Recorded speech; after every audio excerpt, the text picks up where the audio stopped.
The illusion of partnership. I stood at the base of the steps leading to the jet, the hum of the engines filling the air, the scent of burning fuel thick in my nostrils. The sun was setting behind the tarmac, casting long shadows, and yet all I could focus on was my wife. My own wife, standing at the top of the stairs, arms crossed, gaze colder than I had ever seen it. "Only family is allowed," she said. The words didn't hit immediately. They hovered in the air for a moment, as if they needed time to process, to sink their claws into my chest. I laughed, not out of amusement, but out of sheer disbelief. "That's a joke, right?" She didn't flinch, didn't even blink, just tilted her head slightly, impatient. "You're not on the list. Only board members and family are invited to this trip." Board members, family. I clenched my jaw. And what exactly am I, Sophia?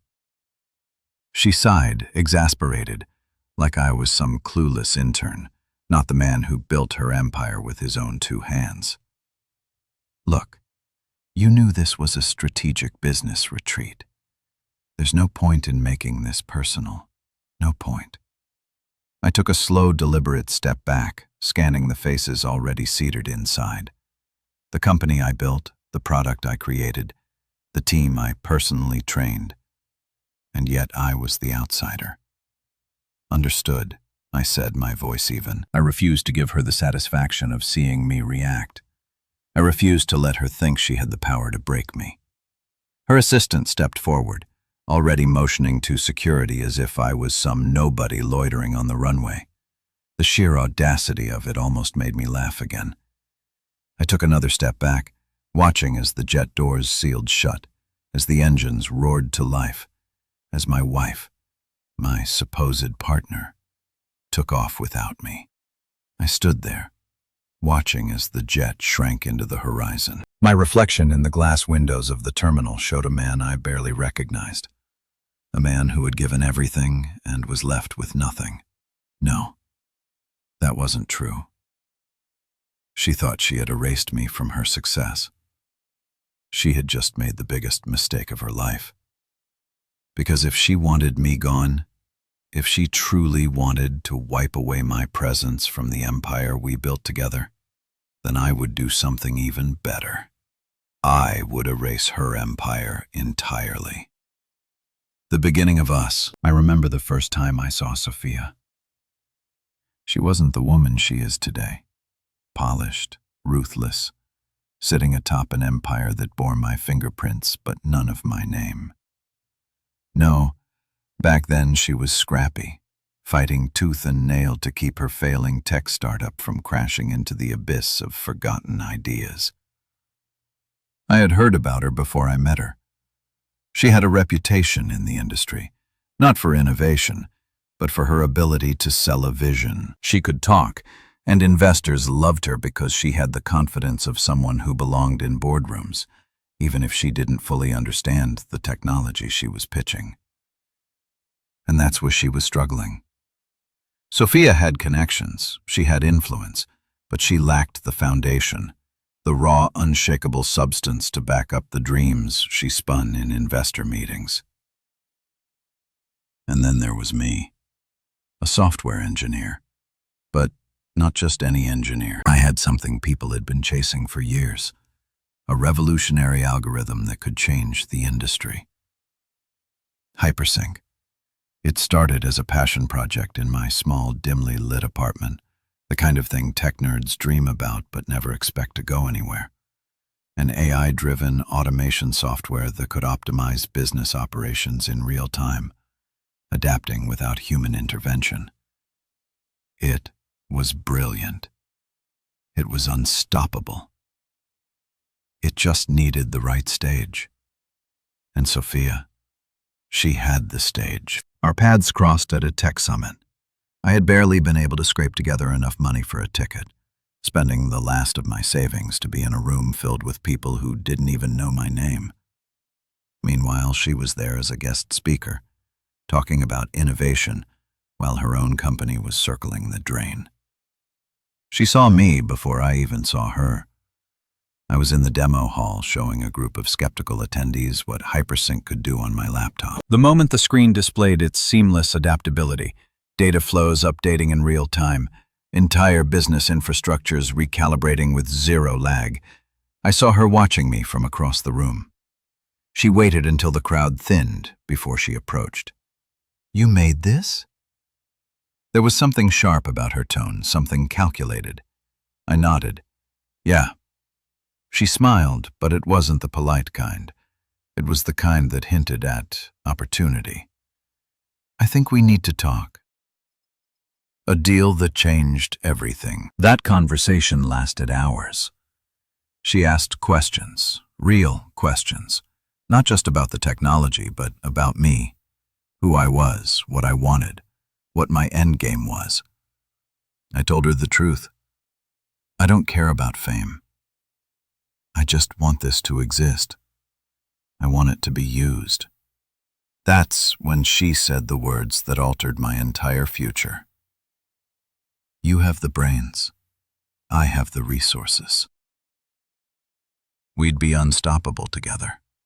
It was the perfect pitch. She told me about her struggling startup, how she was on the verge of losing investor confidence. But if we merged your software with my infrastructure, we could redefine the industry. It wasn't just flattery. It was real. And for the first time, I saw a path forward for my work that didn't involve me sitting alone in a dark room, hoping someone took notice. So, I said yes. From two strangers to partners. The next few years were a blur of hard work, late nights, and blind faith. I poured my entire soul into refining Hypersync, making it sharper, faster, more adaptive than anything the world had ever seen. Meanwhile, Sophia worked her magic, securing funding, partnerships, press coverage. It was exhilarating. We weren't just business partners. We were equals. Or at least, that's what I thought. Somewhere along the way, the late-night strategy meetings turned into shared dinners. The professional admiration turned into something deeper. Before I even realized it, I was in love with her.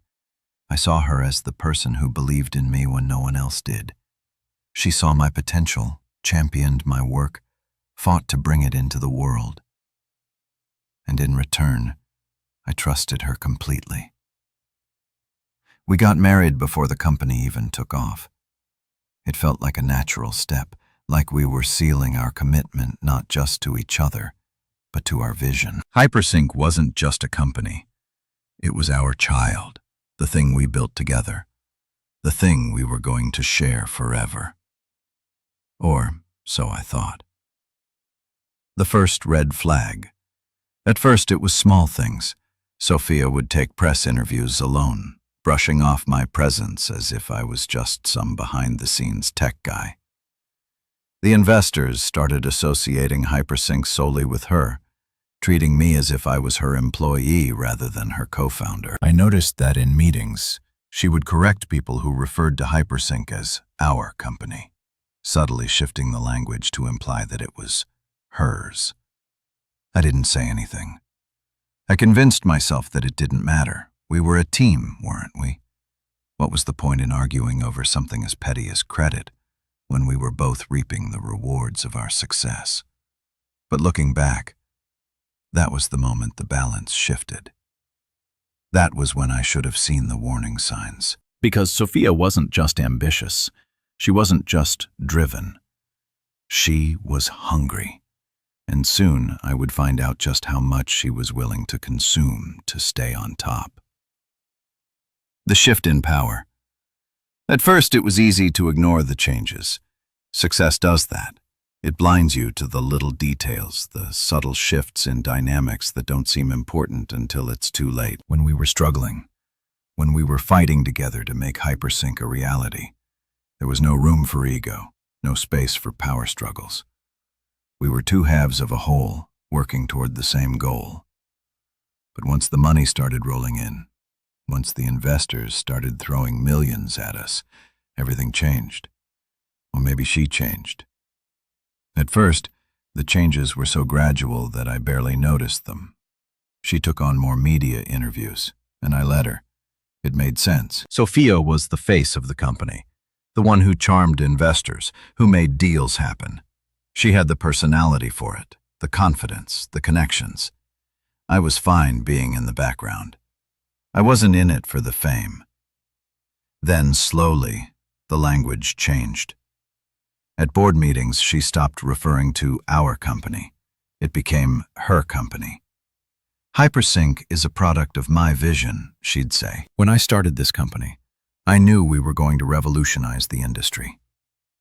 I'd sit there, forcing a smile, nodding, convincing myself that the wording didn't matter, that she didn't really mean it that way. But it wasn't just words. She started making executive decisions without me. A major partnership with a government agency, I found out through a press release. A new expansion strategy that shifted focus away from my original vision. She discussed it with the board before consulting me. The company's branding was suddenly centered entirely around her. The official website no longer listed me as co-founder, just as lead developer. I confronted her about it once, sitting in our sleek, glass-walled office overlooking the city. "Sophia," I said, trying to keep my voice calm. "We built this together. Why do I feel like I'm being pushed out?" She sighed, barely looking up from her laptop. "You're overthinking it. Investors lack a strong leader, someone they can rally behind. The public likes a face they can recognize. We both know you're not comfortable with that." I frowned. "That's not the point. The point is, you're erasing me from the story." She laughed, shaking her head. "Don't be dramatic. Everyone knows you're a part of this." That was a lie. The world didn't know because she had made sure of it. The biggest mistake of my life. Then came the share transfer. Sophia called it a strategic move. "We need to consolidate our power," she had said, lounging on the couch in our penthouse, sipping wine like we weren't talking about the future of my life's work. "The board thinks it would be more stable if all major shares were under one name. Less legal complications, fewer risks when making bold moves." I frowned, my gut twisting. "What risks?" She waved a hand dismissively. "Nothing serious. Just a formality, really. It won't change anything between us. What's yours is mine, and what's mine is yours." I should have seen it. I should have questioned why she was suddenly so eager to merge everything into her control. But I didn't, because I trusted her. Because I was a fool. And so I signed the documents.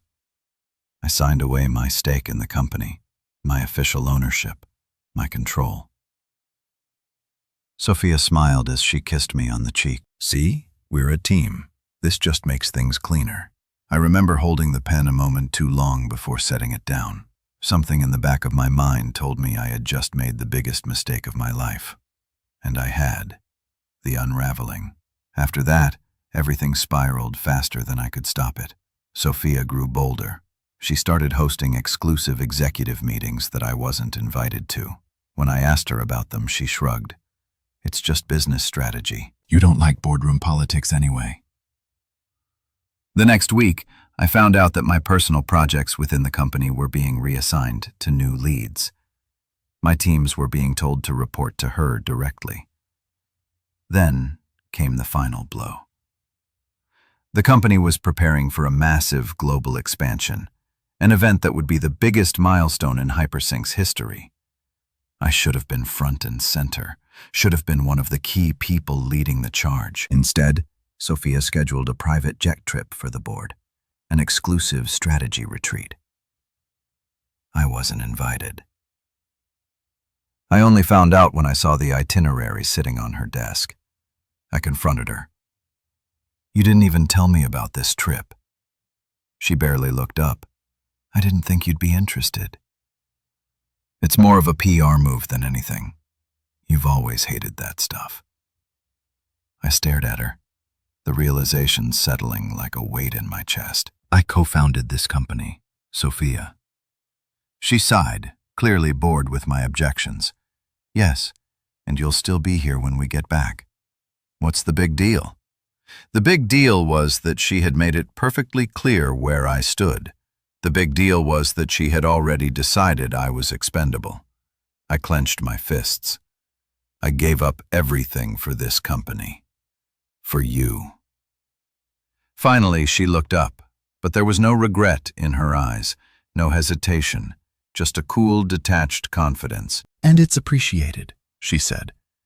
But things evolve. You can't take this personally. The beginning of my revenge. That was the moment it all crystallized, the moment I stopped fooling myself.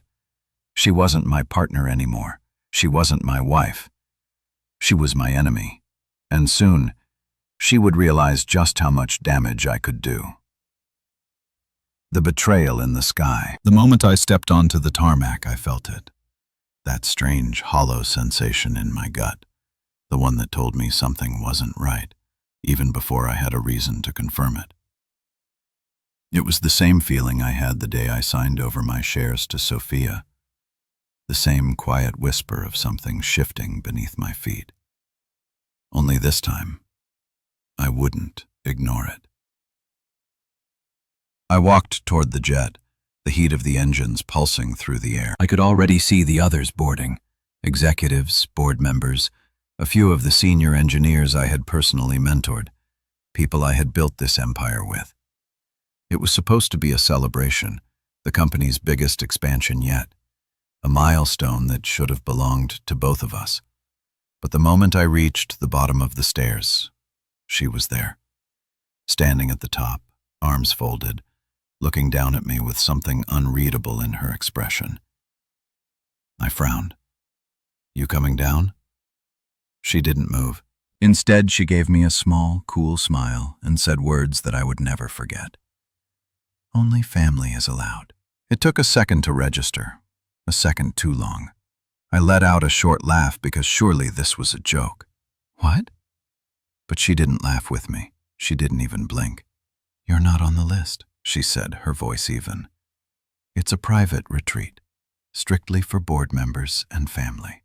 Something in my chest turned to ice. The company I built, the product I created, the legacy I poured my life into, and I wasn't even considered part of it anymore. I looked at the others already inside, people who used to answer to me, who once called me their mentor, their leader. Some of them wouldn't even meet my eyes, and I knew then they had known about this. They had all known. I took a slow step back, scanning her face for any hint of regret, any sign that she was second-guessing herself. There was none. You're serious, I said quietly. She sighed. This isn't personal. The board just thought it would be best if we moved forward with a more streamlined leadership structure. A more streamlined leadership structure. I wanted to ask her when she had decided to become the enemy, when exactly she had gone from being my partner to being the person who had engineered my removal from my own company.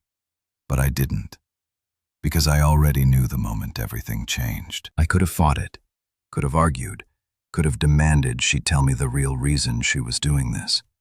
But I didn't, because in that moment, standing at the base of that jet, feeling the heat of the sun on my face, hearing the distant hum of engines ready to take off without me, I saw the bigger picture. This wasn't just a business trip. It was a statement, a declaration. Sophia wasn't just excluding me from this trip. She was excluding me from everything. She was rewriting history, erasing my name, making it so that when the story of Hypersync was told, I was nothing more than a footnote in her success. And if I fought her here, if I made a scene, if I begged, then I would be exactly what she wanted me to be. A desperate man clinging to something that was no longer his. So I made a decision. I took a slow, measured breath, forcing my pulse to steady. And then I stepped back. I nodded once, keeping my voice even. Understood.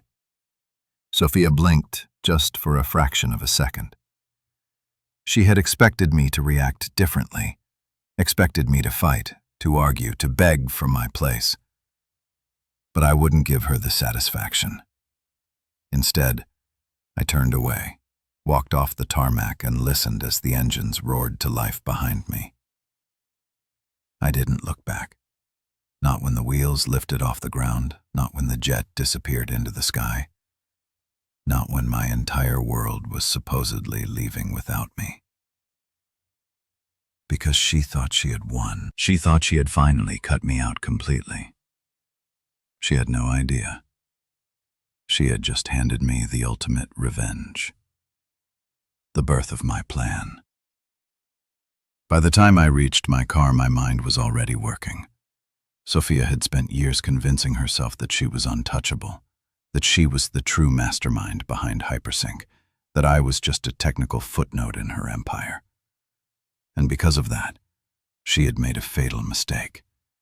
She had forgotten who built this company from the ground up. She had forgotten who created the foundation that held it together. She had forgotten that the core of everything, the software, the security, the very system that powered Hypersync was still mine. And now, I had nothing left to lose. The last thing she expected. As I drove away from the airstrip, my hands tightened on the wheel. She had taken everything from me. But there was one thing she didn't take, something she didn't even realize I was still in my possession. The source code, the security keys, the back door I had built into the system from the very beginning. A safety measure, a kill switch, something I had installed in the early days when I still believed that we were in this together. She thought she had shut me out. She thought she had erased me. She thought she had won.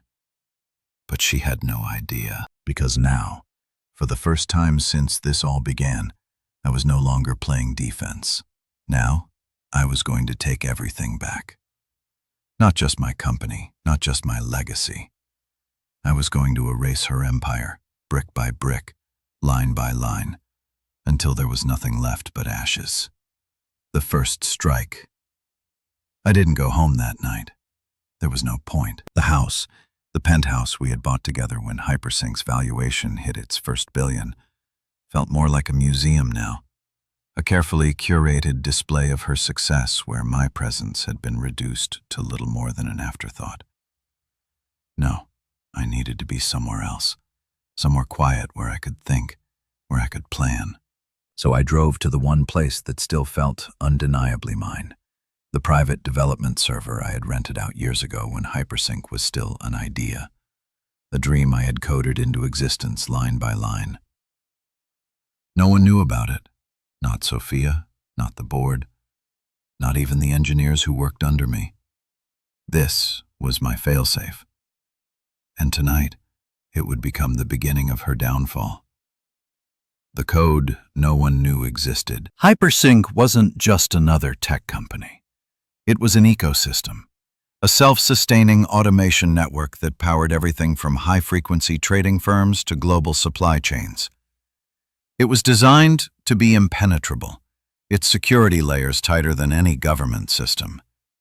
But there was one flaw, a flaw I had built in from the very beginning. Back when Sophia and I were still partners, when I still believed in us, I had written a private failsafe into the source code, not as an act of paranoia, but as a safety measure, a way to reclaim control if anything ever went wrong.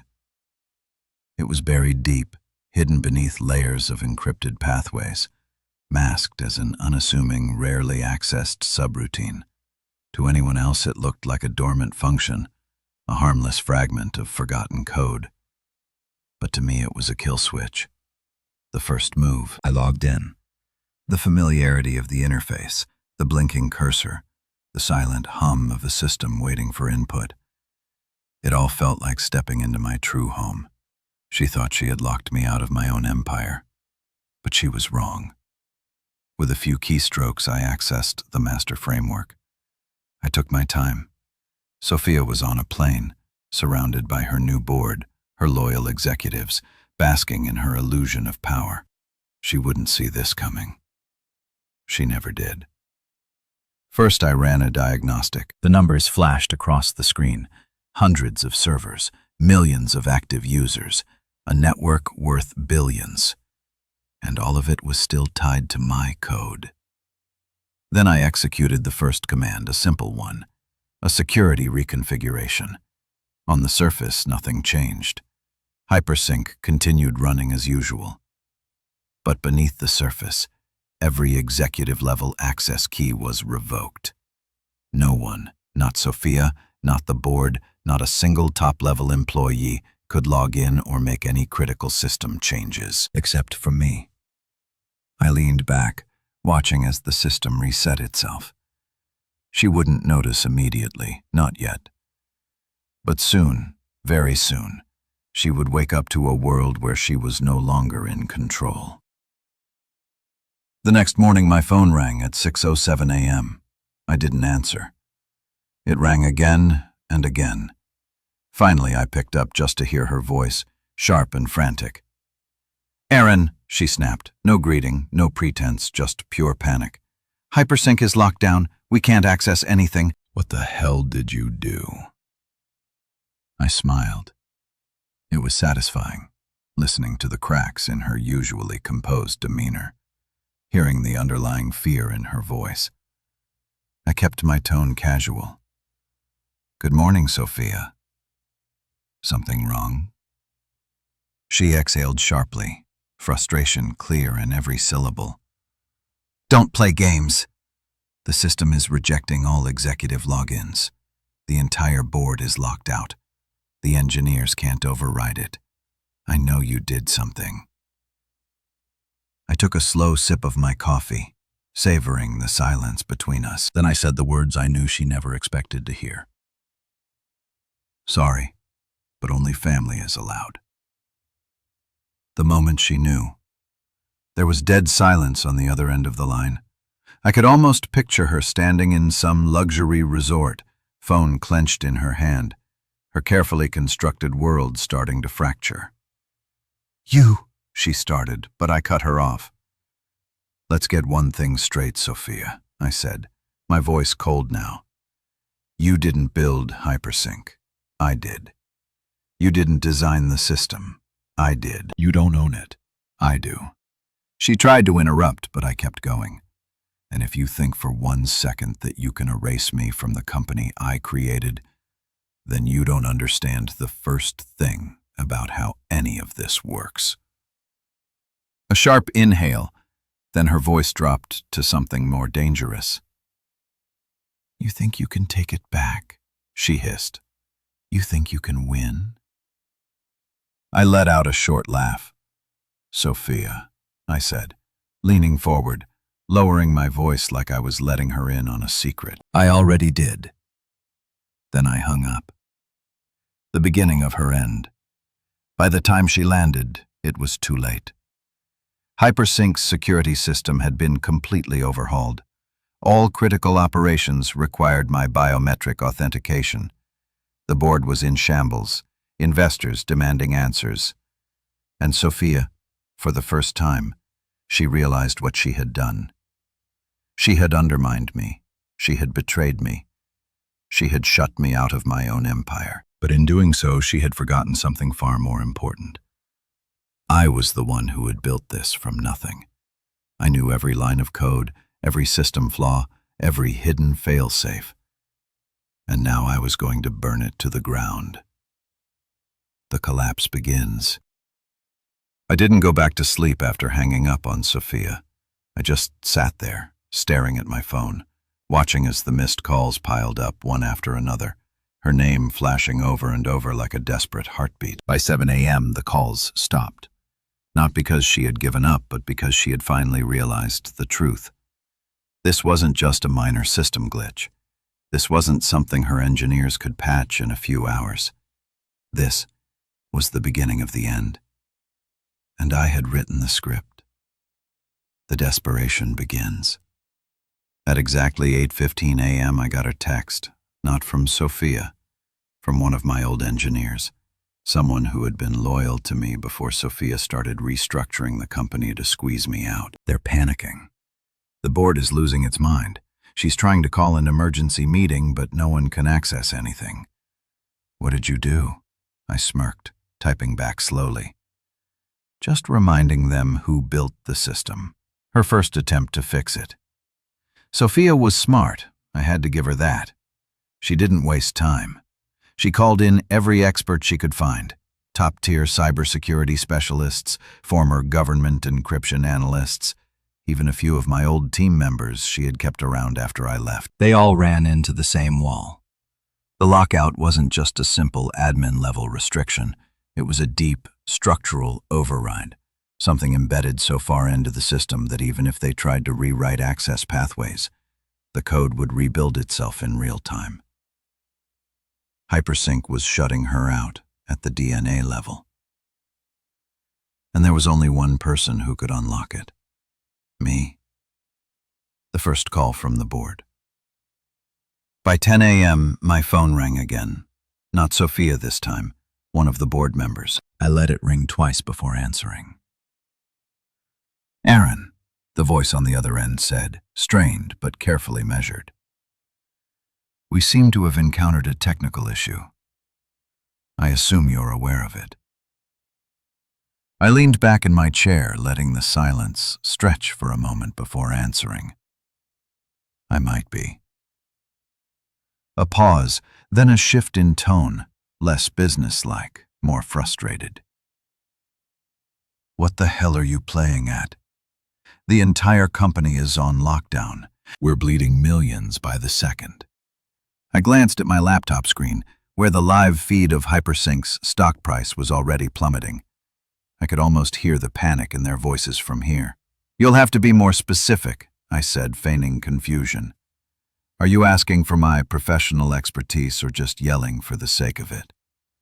More silence, then a reluctant exhale. We need your help. There it was, the first crack in their arrogance. I tapped my fingers against the desk, considering my next words carefully. You need my help? I repeated. Funny, because just last week Sophia made it very clear that I was no longer a part of Hypersync. You were never removed, the board member said quickly. That was a misunderstanding. We'll save it. My voice dropped. You locked me out of my own creation. You let her erase my name, strip my influence, humiliate me. And now that everything is falling apart, you want my help. The silence stretched long this time. I could feel his discomfort, his anger, his helplessness. Then finally, what do you want? I smiled. Nothing. Yet. Then I hung up. Sophia's breaking point. By noon, she finally cracked. She didn't call. She showed up at my door. I wasn't surprised. Sophia wasn't the type to beg over the phone. She needed to be in control, needed to stand in front of someone and make them see her authority. Except this time, she didn't have any. I opened the door to find her standing there in a sharp designer suit, looking impeccable as always. But there was something different in her eyes. For the first time since this war started, she looked afraid. I leaned against the doorframe, arms crossed. To what do I owe the pleasure? She exhaled sharply, her jaw tightening. Let me in. I didn't move. No. Her eyes flared. Aaron, I don't have time for games. I smiled. Neither do I. She hesitated, then forced herself to take a breath to calm her tone. Look, she said, we can fix this. We, I echoed, raising an eyebrow. Last time I checked, there was no we anymore. You made sure of that. Her lips pressed together. I made a mistake. I laughed, a real, sharp laugh. Oh, now it's a mistake. When you left me standing on the tarmac like an outsider, when you let your board replace me, when you stole everything I built and acted like I never existed.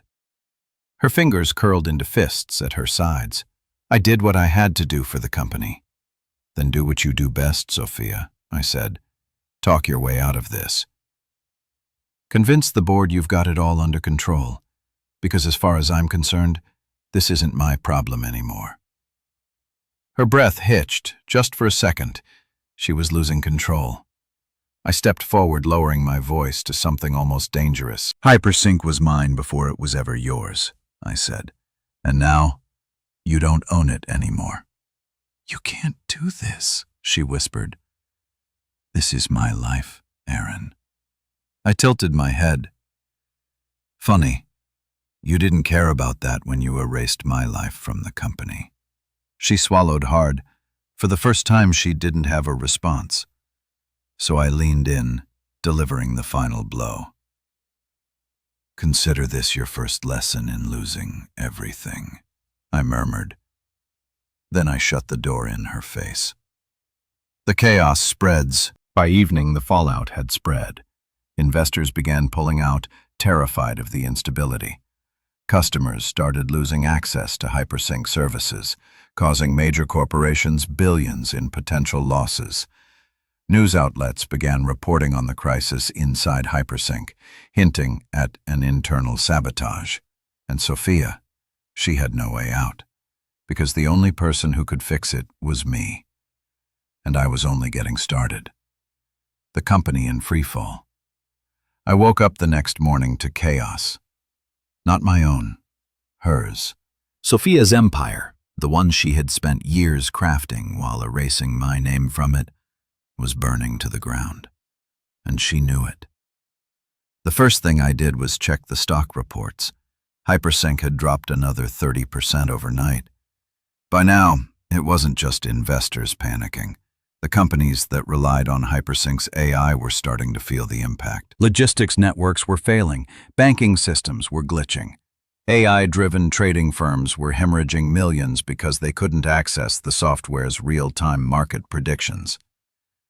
And through it all, I sat back, sipping my coffee, watching the world slowly realize the truth. Hypersync wasn't Sophia's creation. It was mine, and without me, it was collapsing. The board's last-ditch effort. By mid-morning, my phone rang again. The board, not Sophia this time. They must have finally realized that she wasn't in control anymore. I let it ring a few times before answering.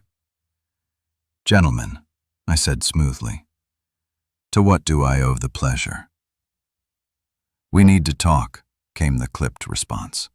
This has gone on long enough. I smiled. Has it? You're going to kill the company, another voice snapped. Do you have any idea how many billions are at stake? We can negotiate, but this, I cut him off. Funny, no one cared about my stake when you all let Sophia push me out. So why should I care now? Silence. Then the voice softened. Look, whatever personal grievances you have against Sophia, we can fix it. Just restore access to the system and I chuckled. You think this is about grievances? They didn't get it. They still thought this was just about revenge. About me throwing a tantrum because I got left out of a boardroom. They didn't understand that I wasn't fighting for my place back in the company. I was tearing it apart from the inside out. You had your chance, I said, my tone calm but firm. You chose your side. Now you get to watch what happens next. Then I hung up. Sophia's desperation grows. By noon, my apartment intercom buzzed. I didn't even have to check to know who it was. Sophia. She was running out of options, and I was the only person left who could stop the bleeding. I took my time opening the door, letting her stew in her own panic for a few extra seconds. When I finally let her in, she didn't even waste time pretending to be composed. Her usual confidence, the steel-spined, ice-veined presence she carried in boardrooms, was gone. Her hair was slightly out of place. Her breathing was too sharp, and her eyes, they weren't angry. They weren't even furious. They were scared. We need to fix this, she said immediately, stepping into my apartment like she still had authority over me.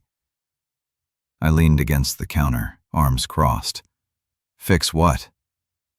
She exhaled sharply, dragging a hand through her hair. Hypersync, the system. Whatever you did, you need to undo it. Why would I do that? Her jaw clenched. Because the entire company is falling apart. This is bigger than just you and me, Aaron. If you keep this up, Hypersync will be finished. I gave her a slow, measured look. Good. Her breath hitched, just a little, enough for me to see the moment it truly hit her. I wasn't bluffing. I wasn't waiting for a deal, a payout, or an apology. I was watching her empire collapse and enjoying every second of it. The reality of her situation. You don't understand, she said, trying to recalculate, trying to find the right leverage to regain control. This is going to cost you too. Your name is still tied to Hypersync, your reputation. My reputation? I interrupted, laughing. You mean the one you spent years burying? The one you erased from every press release, every article, every award you took credit for. She flinched. I took a step forward, lowering my voice. I don't care about Hypersync anymore, Sophia. I care about watching you lose everything you stole from me. Her lips parted, but no words came, because now, for the first time, she truly understood. This wasn't about business. This wasn't about the board, or the company, or the stock price. This was personal, and there was no fixing it. The last attempt. She swallowed visibly, forcing herself to soften. Aaron, she said, her voice lowering, trying to sound like the woman I once loved. We built this together. You don't have to destroy it.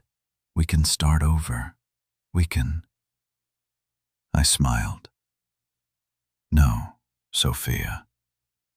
Her mouth snapped shut. I stepped closer until there was barely any space between us, and said the words that finally broke her. You already did that, I whispered. The moment you looked me in the eye and told me I wasn't family anymore. Tears burned in her eyes, real ones. I had seen Sophia feign crying in business meetings before. I had watched her manipulate emotions like a master chess player. But this was real. She knew it was over. I stepped back, keeping my expression neutral. You should go, I said simply. Her breath shuddered. Then, without another word, she turned and walked out. The final blow. By evening, the news headlines were everywhere. Hypersync faces unprecedented crisis as CEO Sophia, last name, fails to regain control. Investors flee as Hypersync stock crashes. Was Hypersync's true genius erased from history? And the best part? The media was finally digging into the truth. Interviews with former employees, old articles mentioning my name before it was wiped from company records, whispers about how maybe Sophia hadn't been the real mastermind after all. By midnight, Hypersync had lost half its valuation. And Sophia, she was finished. Not just as CEO, as a legend, a business icon, a name that once commanded respect in every boardroom. Because now the world knew she wasn't the woman who built Hypersync. She was the woman who lost it. And I was the man who made it happen.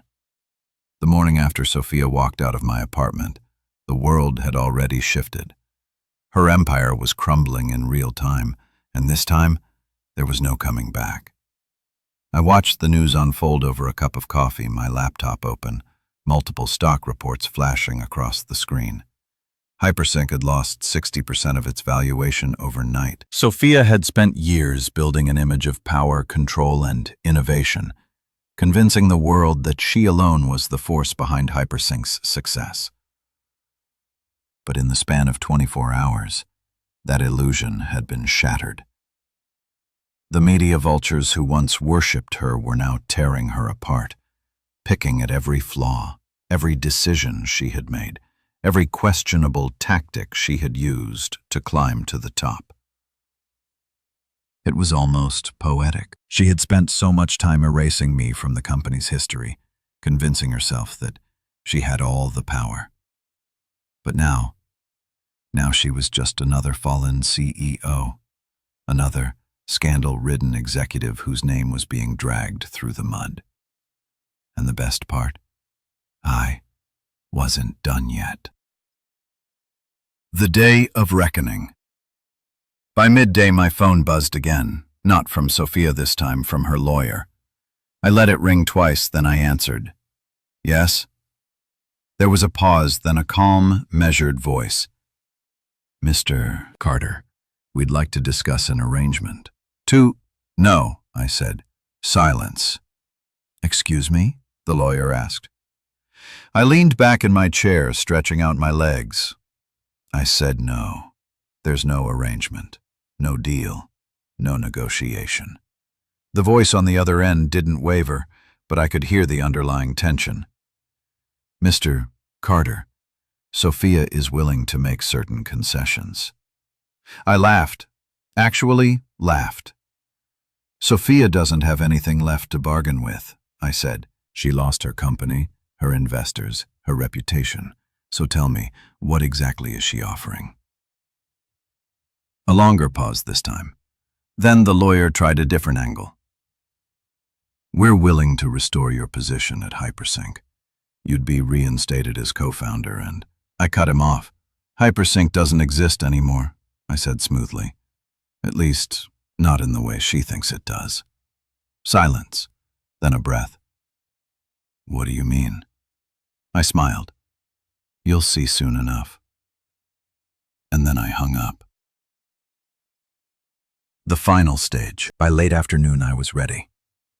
I had been waiting for this moment, planning for it. The collapse of Hypersync wasn't enough. I needed to rebuild it, but under my name this time. So I made the final move. With a few keystrokes, I executed the last phase of my takeover. Hypersync's patents transferred. The AI's core structure migrated. The original technology sealed.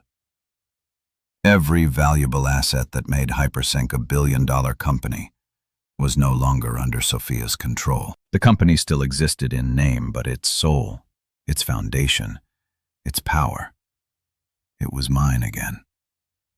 Sophia's last, desperate attempt. At 7 p.m. I got one last text from her. Not her lawyer, not the board. Her. Meet me. One last time. Hotel Langford, 8 p.m. I stared at the message, debating whether to even bother entertaining it. Then I decided I would go.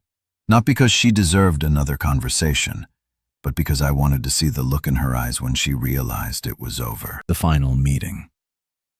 I arrived exactly at 8 p.m. The hotel bar was nearly empty, the dim lighting casting long shadows over the polished mahogany. I spotted her immediately. Sophia sat in the corner booth, a glass of untouched wine in front of her. She looked different. Not broken, not defeated, just tired.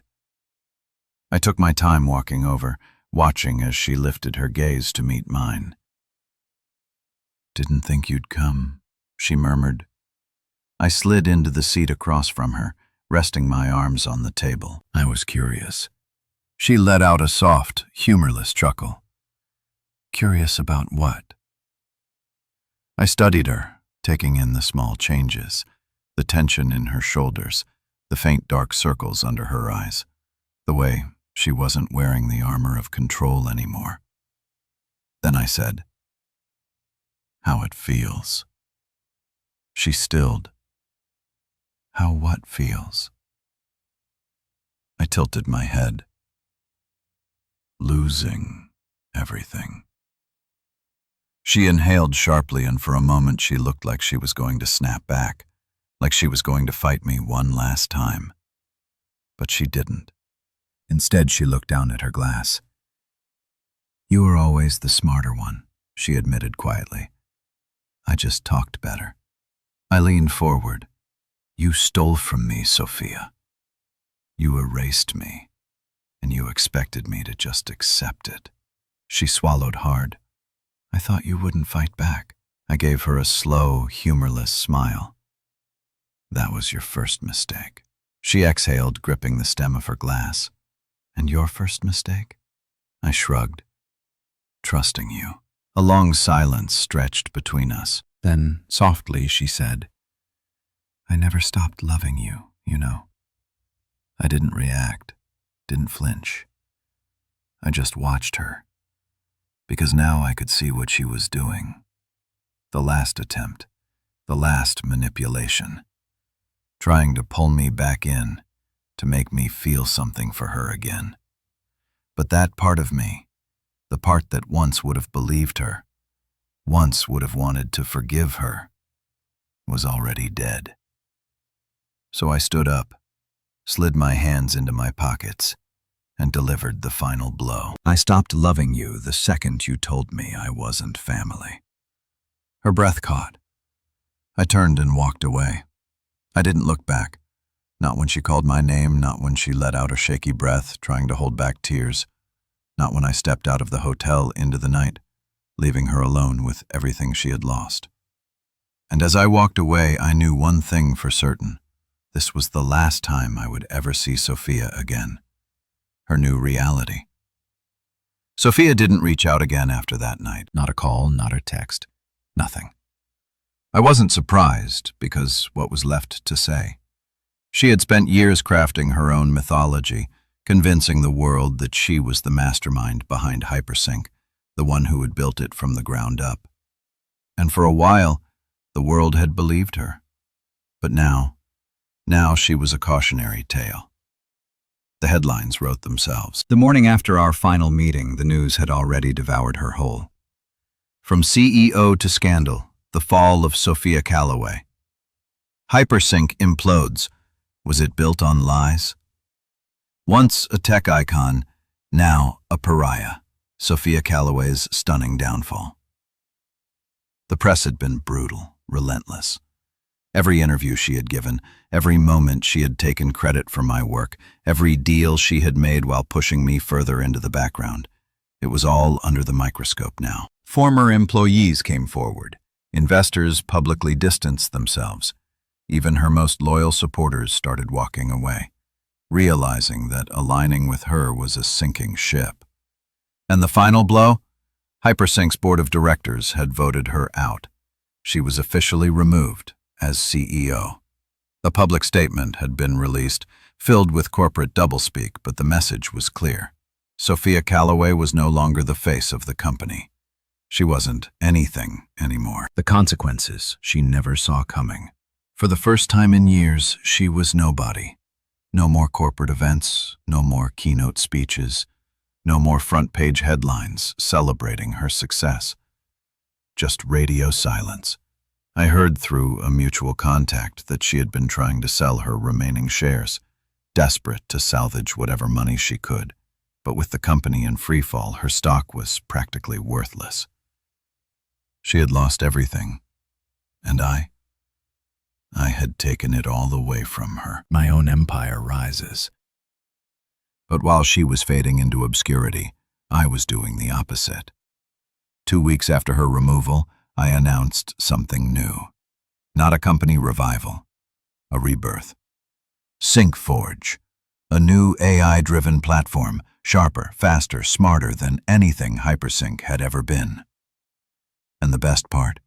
It wasn't just me. I had spent the past few weeks reaching out to every loyal team member Sophia had discarded. The developers, the engineers, the real minds behind the software, the people she had undervalued and overlooked. And they had all come back to me, not for money, not for status, for revenge, the ultimate payback. When SyncForge launched, it was an immediate success. Investors who had pulled out of Hypersync came to me first. Tech publications that had once praised Sophia were now writing about me. The same reporters who had celebrated her rise were now calling me the true genius behind it all. And Sophia, she was watching it happen. I knew she was. She wouldn't be able to help herself. Because this wasn't just a personal betrayal for her. This was her greatest fear coming true. She had spent years making sure the world only knew her name. Now the world was forgetting her entirely. Her last, desperate call. Then one night my phone rang. For a second I almost ignored it. Then I saw the name, Sophia. I stared at it, debating. Then, slowly, I answered. She didn't say anything at first. I could hear her breathing, slow, measured, like she was forcing herself to keep it together. Finally, she spoke. "Aaron," she said, her voice thinner than I'd ever heard it before. I leaned back in my chair. "Sophia." There was a long silence, then, barely above a whisper, "I need help." I didn't react, didn't let my voice shift, didn't let her hear the satisfaction I felt deep in my bones. I had been waiting for this. She had spent so long acting like she was untouchable, like she was the goddess of the tech world, the woman who had everything. Now she was begging me. I took my time, letting the silence stretch before I finally spoke. "Sorry, Sophia." I let out a slow exhale. "Only family is allowed." Then I hung up, and just like that, I ended it for good.